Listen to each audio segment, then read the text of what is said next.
Okay. What do you get when you put 50 blind people on a ship out to sea? Answer? A ton of fun. What do you think I was going to do? Make a joke?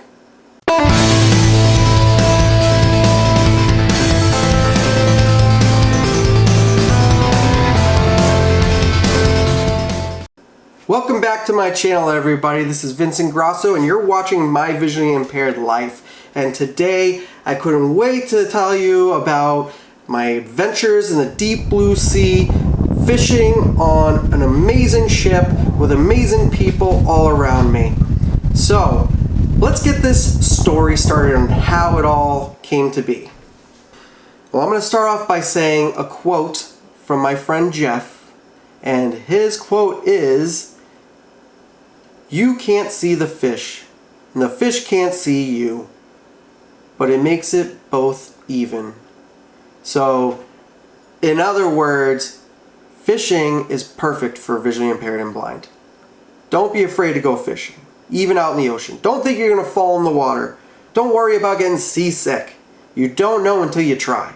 And I tried, and I was legit worried that I might get seasick. But guess what? I didn't. And I've never been known to get car sick. I've never been known to get sick on a ride at a park, other than like the Turkish twist where you spin in circles. But other than that, nope, I don't really get motion sickness. So I knew I wasn't going to, but I did have it in the back of my mind that I was going to. And it didn't happen. It was just fun. The air was great. The ocean breeze was wonderful. The sun was blaring. I even had a headache, believe it or not, because I'm light sensitive, and even my sunglasses. I'm not used to being out in so much sun. If you're blind and visually impaired, you know exactly what I'm talking about, because we're cooped up in our house, because we're light sensitive a lot. We always live like vampires, with lights off all the time. And when we're out in the sun after being in the house, say, all winter like I was, this sun was kicking my butt.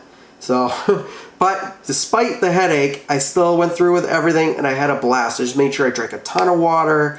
I made sure that, I had quite a few beers. I didn't drink that much. I think I drank 3 beers the whole time.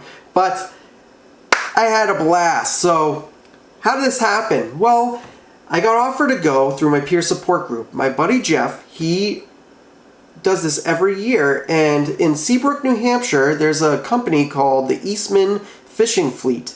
And they're nice enough to throw 60 people onto a ship for free that are visually impaired or blind.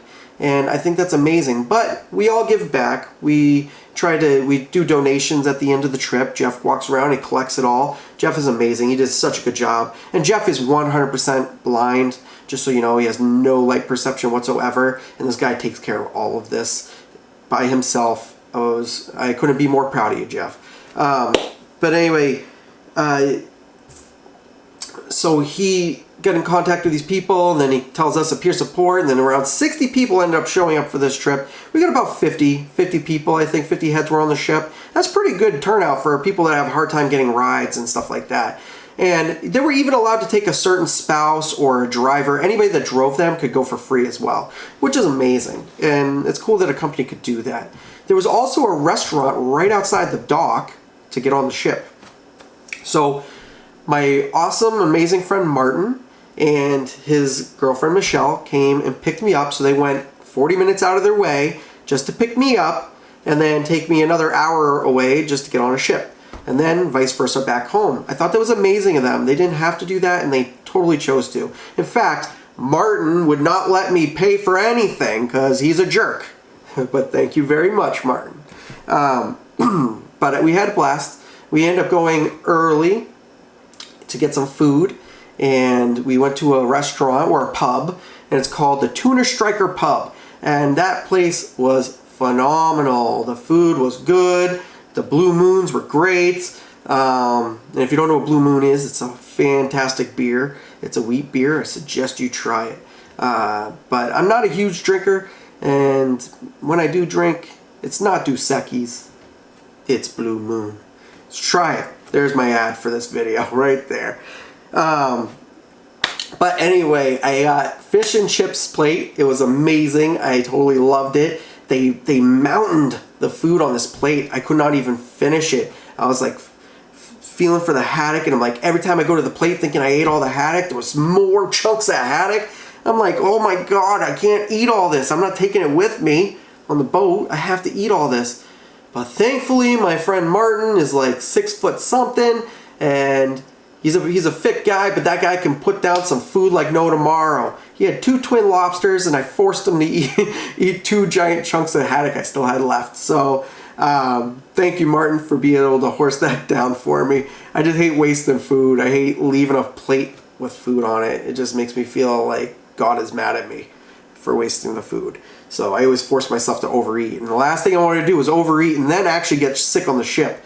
So, but anyway, so we had some meals. We had a meal, then we had a drink, then we waited for our friends. They ended up showing up, and then we sat down at another table. We all had some more drinks, and we just chatted about the ship and chatted about life in general. Everybody was smiling, everybody was laughing, and it was just a good old time. So after that, everybody surrounded the front of the restaurant, or the front of the pier, I should say. We all got an order, and then people came out to greet us and told us to go to the ship.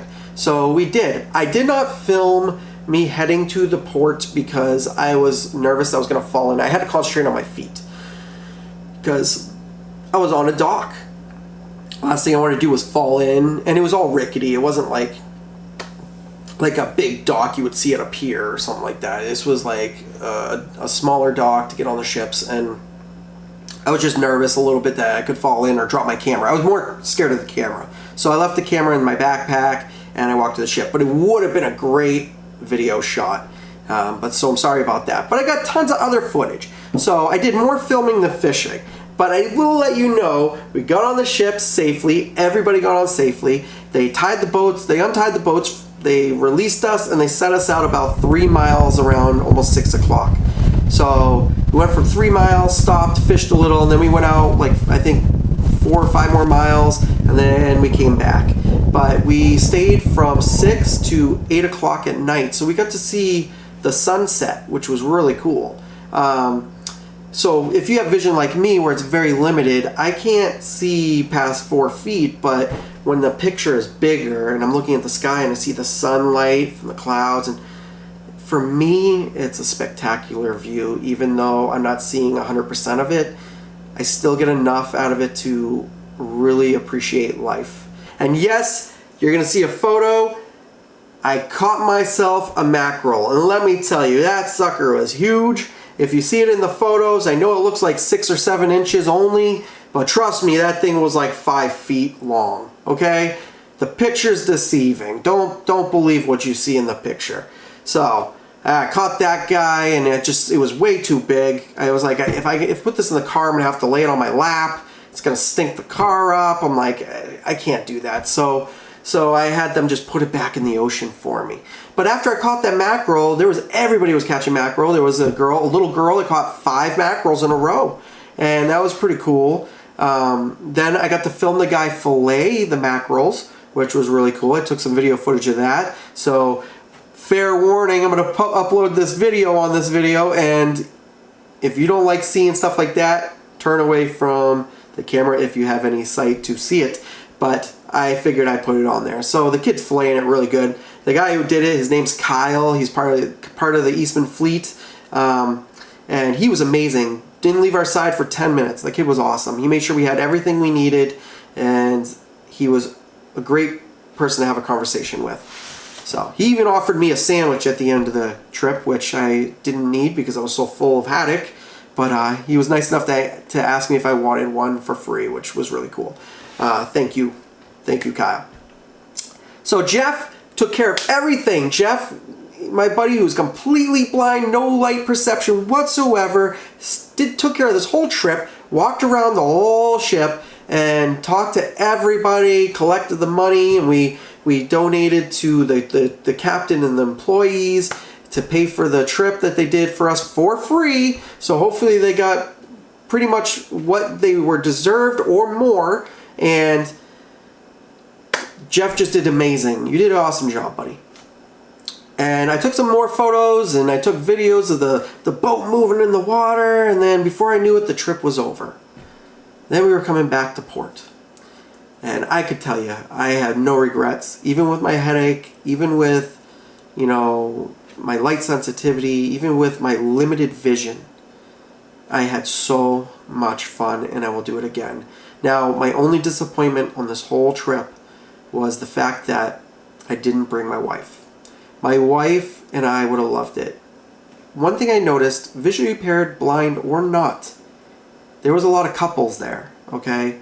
And they sat there and waited for the sunset to be watched, holding hands and just loving each other, which was amazing. So, you know, usually your spouse is sighted, or, I mean, if you're both not, then, you know, that's just, you know, still would be amazing, because you can feel the heat from that sun. You just know, you just know where the sun is, and I think it's in our nature to know. But anyway, I'm not trying to get all sobby. Next year, I'm going to take my wife. I'm going to force her to go, because it was absolutely amazing. So, my question to you guys is, did you like the video? Let me know in the comments. And have you done a trip just like this yourself, visually impaired or blind? And if not, will you be willing to go? Just don't be afraid of the outcome of seasickness. Don't be afraid that you're going to fall in the water. Dude, they're all taken care of. Everything's taken care of. Just go out and enjoy life like anybody else would. Go get yourself out in the ocean. See what is more to life than land. Okay? Alright, guys. Leave a comment below. Subscribe to my channel if you have not yet done that. I'm almost at 200 subscribers. And when I get to that 200 subscribers, I have a giveaway coming right up for you. And then hit that like button and leave a comment. Thank you, guys. Love you all. I'll see you later. Bye.